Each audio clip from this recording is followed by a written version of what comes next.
Eu tive uma infância feliz. Eu fui cuidada, me senti amada na maior parte do tempo. Nada me faltou. E por muito tempo, isso me confundia. Porque olhando para minha história, não parecia existir um motivo para eu me cobrar tanto. Mas sempre existiu uma cobrança interna constante. Eu fazia muito, me dedicava, tentava acertar, e ainda assim ficava a sensação de insuficiência, como se nunca fosse o bastante. E o mais curioso é que eu falava disso com orgulho. Eu dizia que o meu superego era muito forte. Eu acreditava que isso me ajudava, que era isso que me fazia fazer tudo certo, que me guiava para eu não errar. Mas sem perceber, eu estava descrevendo uma rigidez interna. Uma voz que cobrava, que comparava, que dizia que ainda não era boa o suficiente. E para atender a essa voz, eu fui me moldando. Me tornei a típica boazinha, a responsável, a que ajuda todo mundo, aquela que faz mais do que precisa, que não questiona, que não fica questionando e que tenta agradar. Por fora parecia força, mas a verdade é que por dentro eu vivia tentando ser boa o suficiente. E esse padrão começou muito cedo, em que eu participei de um amigo oculto e ganhei uma caixa de bombons.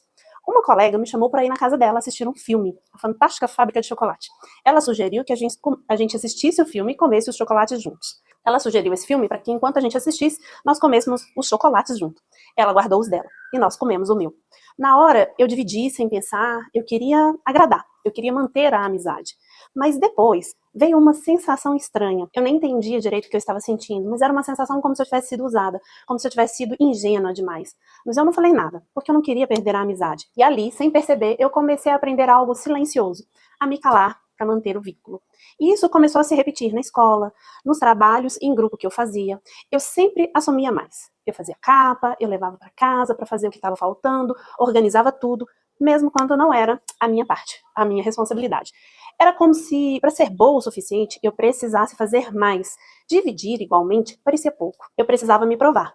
E ali já existia uma ideia silenciosa. Para ser aceita, eu preciso ser mais. Algumas experiências reforçaram isso. Eu fiquei em recuperação em uma matéria. Não tinha sido reprovada. Era só essa matéria que eu tinha pego recuperação. Mas foi decidido que eu repetiria o ano inteiro. A ideia era simples. Se eu não aprendi em um ano, eu não iria aprender em um mês. Então, eu repeti todo o meu sexto ano. E o que ficou dentro de mim foi uma sensação difícil de explicar, como se tudo que eu tivesse feito antes não tivesse valor, como se todas as outras matérias, todo o esforço, tudo parecia não contar. E como eu já era a responsável, boazinha, a que não questionava e não compreendia muito bem isso, eu simplesmente aceitei. Eu não compreendia o que eu estava sentindo, né, na verdade. E ali algo se fortaleceu. Se eu errar em uma coisa, todo o resto deixa de contar, perde a validade. Então, eu não posso errar. Ao mesmo tempo, eu fui aprendendo a esconder o que eu sentia. Quando algo me machucava, eu engolia. Quando ficava triste, eu me calava. Quando algo parecia injusto, eu não reagia. Eu fui aprendendo que era melhor não incomodar.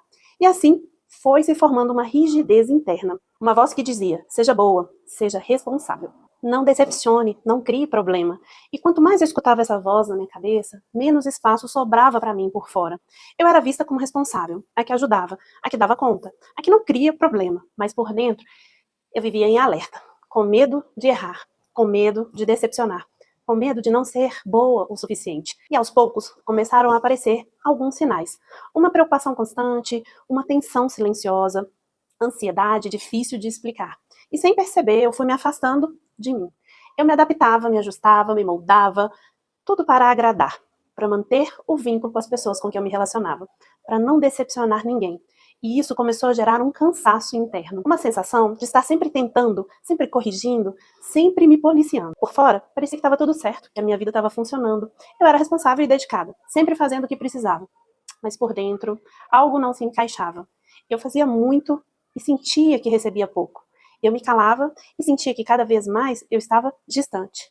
E foi quando esse padrão começou a aparecer nos meus relacionamentos. Até que, já na vida adulta, esse padrão também começou a aparecer nos meus relacionamentos. Eu percebi que aquilo não era só o meu jeito, era algo que estava me prendendo. E eu ainda não sabia, mas ali começava uma virada. Eu me chamo Joyce Mar, e se você quer saber como essa história de transformação aconteceu na minha vida e como ela pode transformar a sua vida também, segue o canal, fica aqui comigo que a história pode ser minha, mas você vai se surpreender como que isso pode tocar aí dentro de você também. Que você vai se surpreender de como essa história pode fazer sentido no que está acontecendo, com o que está acontecendo aí dentro de você também.